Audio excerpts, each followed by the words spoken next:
Hello everyone, welcome back to the channel. तो आज हम लोग फिर से करने वाले हैं निफ्टी 50 का एनालिसिस और जानेंगे कौन कौन से इंपॉर्टेंट की लेवल्स हैं जिनको मार्केट यूज कर सकता है कल के मार्केट में। और जानेंगे कि कौन कौन से अपने इंपॉर्टेंट पॉइंट्स हैं जिनको ध्यान में रख के हम ट्रेडिंग प्लान करेंगे कल के लिए। कल के लिए नहीं, मतलब वीडियो तो सुबह में ही आएगा, आज ही आएगा। ठीक है, रात को 1 बज चुका है तो अपलोड आज ही होगा। तो बात करते हैं अब डिस्क्लेमर के बारे में। तो डिस्क्लेमर ये है कि मैं कोई सेबी रजिस्टर्ड ट्रेड एनालिस्ट नहीं हूँ।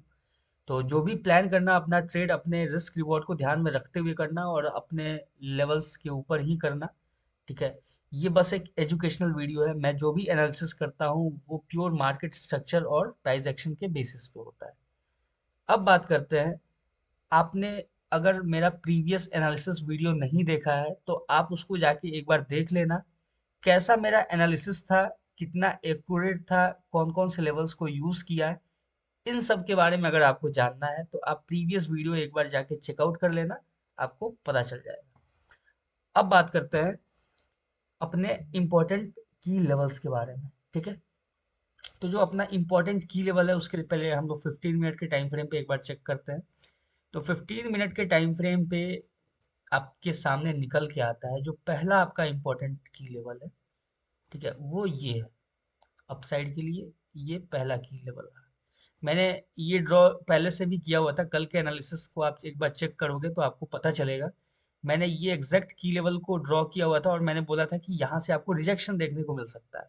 और देखो, मार्केट यहाँ से ही टैप करके रिजेक्शन दिया है और बहुत अच्छा डाउन साइड के लिए आपको मूवमेंट भी देखने को मिला। अब बात करते हैं कि कल के मार्केट के लिए जो इंपॉर्टेंट की लेवल्स हैं और कौन कौन से बातों को ध्यान में रखते हुए हम ट्रेड प्लान कर सकते हैं। अब हम लोग बात करेंगे कि देखो, यहाँ पे जो अपना एक इम्पोर्टेंट की लेवल है, अब है जो दूसरा इम्पोर्टेंट की लेवल है। ठीक है, वो है ये इसको काफी एक्यूरेटली थोड़ा ड्रॉ करना पड़ेगा। ठीक है, अपना खास बात यही है एनालिसिस का कि अपना एक्यूरेसी हर चीज में, परफेक्शन हर चीज में। ठीक है, इससे कोई कॉम्प्रोमाइज नहीं। ऐसा नहीं कि कहीं भी मैंने रैंडम लाइन ड्रॉ कर दिया और बस मार्केट कैसे भी टैप कर रहा है उसको कैसे भी यूज कर रहा है। ठीक है, प्रॉपर यूज होना चाहिए उसका, प्रॉपर टैप होना चाहिए, प्रॉपर रिजेक्शन होना चाहिए, हर चीज प्रॉपर होना चाहिए। परफेक्शन और एक्यूरेसी दोनों अपना प्रायोरिटी रहता है। ठीक है, अब बात करेंगे अपने पहले कंडीशन के बारे में। ठीक है, तो जो पहला कंडीशन ये है कि मार्केट अगर यहाँ से अपसाइड के लिए ब्रेकआउट देता है किसी आईएफसी कैंडल के साथ। ठीक है, देखो सेम बैंक निफ्टी का भी यही रहा है कंडीशन। ठीक है, बैंक निफ्टी में भी जो मैंने एनालिसिस किया हुआ है वो काफी ज्यादा इससे मैच कर रहा है, क्योंकि ऑलमोस्ट एक जैसा ही मूवमेंट रहता है, नियर टू बोल सकते हैं, काफी क्लोज रहता है। अगर यहाँ से कोई इंपॉर्टेंट आईएफसी कैंडल, मतलब अच्छा खासा फुल बॉडी अगर कैंडल के साथ ऊपर साइड में ब्रेकआउट होता है तो फिर आप यहाँ से अपसाइड के लिए ट्रेड प्लान कर सकते हो, या फिर मार्केट आपको अपसाइड के लिए अप्रोच करता हुआ नजर आएगा। अगर मार्केट इस रेंज में रहता है, ठीक है ध्यान से सुनना, मार्केट अगर इस रेंज में रहता है तो आपको साइडवेज मार्केट दिख सकता है। ठीक है, मोस्ट प्रोबेबली चांस है मार्केट साइडवेज होके या तो अपसाइड के लिए ब्रेकआउट दे या फिर यहाँ से डाउन साइड के लिए ब्रेकडाउन दे। ठीक है, तो इस रेंज में मार्केट साइडवेज रह सकता है। ठीक है, मोस्ट प्रोबेबली चांस है। तो प्लान जो भी करना ट्रेड अपना ध्यान से करना। ठीक है, इस रेंज के बीच में मार्केट अगर कंसोलिडेट कर रहा है, हो सकता है कि एक बार कंसोलिडेशन फेज में चला जाए मार्केट इसमें। अब बात करते हैं हम लोग जो नेक्स्ट कंडीशन है उस पे। ठीक है, अब देखो यहाँ पे अपने सामने एक और पॉसिबिलिटी ये निकल के आता है कि देखो मार्केट यहाँ से सिंपल क्या कर सकता है, जैसे मैंने बैंक निफ्टी में भी डिस्कस किया हुआ है, उसको भी आप चेक कर लेना एक बार। एक और जो कंडीशन है कि देखो, मैंने जो बोला कि यहाँ से IFC candle, full body candle देखने को मिले तो ही अपसाइड के लिए प्लान करना।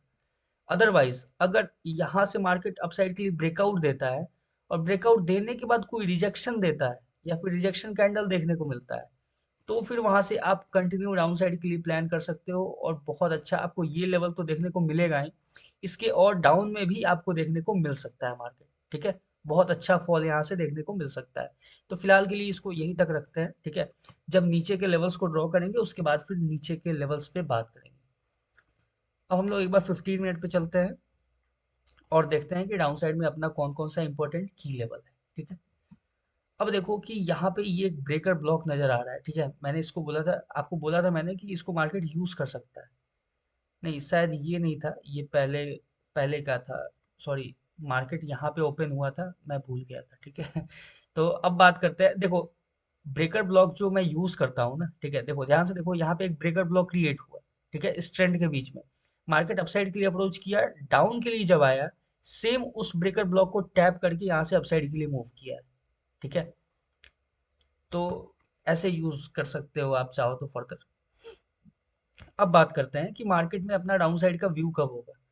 सिंपल, अगर मार्केट इस लेवल से नीचे आपको रिजेक्शन कैंडल अगर देखने को मिलता है, लेकिन देखो ध्यान रखना एक चीज कि यहाँ पे आपको ये जो ब्रेकर ब्लॉक दिख रहा है ना, ये आपको एक मेजर सपोर्ट का रोल प्ले करता हुआ नजर आ सकता है, ठीक है।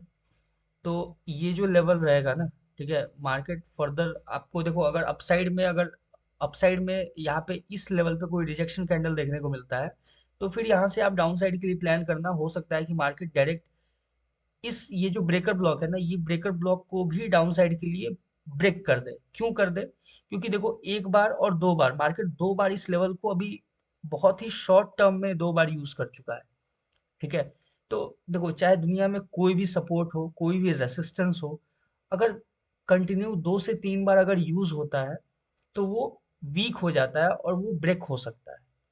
तो वैसे ही देखो कि ये ब्रेकर ब्लॉक जो है ना, ये सस्टेनेबल कब रहता है, ज्यादा सस्टेन कब कर सकता था, ज्यादा चांस कब था इसके सस्टेन करने का, जब मार्केट यहाँ पे एक बार, चलो एक बार तो यूज कर लिया, लेकिन फिर मार्केट कंटिन्यू अपसाइड के लिए जाता और दोबारा जब आता यहाँ पे, तो दोबारा इसको यूज कर सकता था एज अ स्ट्रॉन्ग सपोर्ट। लेकिन देखो कि तुरंत बैक टू बैक मार्केट दो बार इसी लेवल के आसपास टैप कर चुका है, ठीक है। तो इसीलिए अभी ये थोड़ा वीक हो चुका है, ठीक है। तो एक चांस ये भी है अपने पास कि ये डाउन साइड के लिए इसको ब्रेक कर दे। तो इस चीज को भी हमको कंसीडर करके रखना है मार्केट में, कि यहाँ पे अगर जब तक इस रेंज में कोई रिजेक्शन कैंडल नहीं देखने को मिलता है, ठीक है, अगर मान लो कि आपने कोई ट्रेड होल्ड किया हुआ है, तो जब आपने देखा कोई रिजेक्शन कैंडल क्रिएट हो रहा है, उसके बाद आप एग्जिट कर सकते हो, ठीक है। उसके बाद होल्ड करने का जरूरत नहीं है। अब बात करते हैं नेक्स्ट जो अपना इंपॉर्टेंट की लेवल है, ठीक है, उस पर एक बार डिस्कस करते हैं।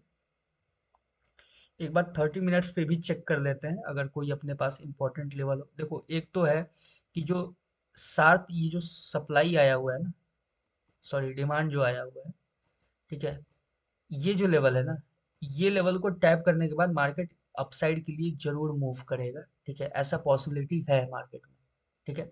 तो अगर मान लो, अब देखो सिंपल, मैं एक चीज क्लियर और एकदम क्लियरली डिस्कस करता हूँ इस चीज को, कि अगर मार्केट डाउन साइड के लिए अप्रोच करता है और अगर इस जोन को टैप करता है, ठीक है, ध्यान से सुनना, अगर इस जोन को टैप कर देता है ना मार्केट, तो फिर यहाँ से आपको एक इस जोन के अंदर, ये थोड़ा सा जोन बड़ा है अपने अंदर, तो ये जो जोन को अगर टैप करके यहाँ से कोई रिजेक्शन कैंडल देखने को मिलता है, तो फिर मार्केट यहाँ से फर्दर अपसाइड के लिए आपको अप्रोच करता हुआ नजर आएगा, ठीक है। तो ये है अपना सिंपल सा एनालिसिस। मेरे को नहीं लगता कि कल ज्यादा मार्केट इससे ज्यादा कुछ मूव दे सकता है। देगा तो फिर देखा जाएगा, फिर कल के मार्केट में फिर परसों उसका एनालिसिस किया जाएगा, ठीक है। तो फिलहाल के लिए इतना ही है, जितना कम से कम माइंड में ध्यान रखना, जो भी मैंने बोला है उसको ध्यान से सुनना, ठीक है, समझना उस चीज को, मैं कौन से साइकोलॉजिकल एक्सपेक्ट को ध्यान में रख के मैं ये सारी चीजें डिस्कस करता हूँ, इस चीज को समझने का कोशिश करना। अब ध्यान से देखोगे तो ये भी एक छोटा सा ब्रेकर ब्लॉक जो क्रिएट हुआ है ट्रेंड के बीच में, इसको मार्केट यहाँ पे यूज किया है, देखो इस कैंडल से रिजेक्शन लिया है और अपसाइड का क्लोजिंग दिया है। तो ये होता है, ऐसे आप मार्केट को एनालाइज कर सकते हो। जितना ज़्यादा आप टाइम स्पेंड करोगे धीरे धीरे मार्केट के साथ, उतना आप यूज टू होते जाओगे और आपका साइकोलॉजी भी बिल्ड होता जाएगा। ये है अपना सिंपल सा analysis, plan your trade according to your analysis. आज के लिए इतना ही, मिलते हैं कल किसी नेक्स्ट वीडियो में, ठीक है। तब तक के लिए all the best, thank you.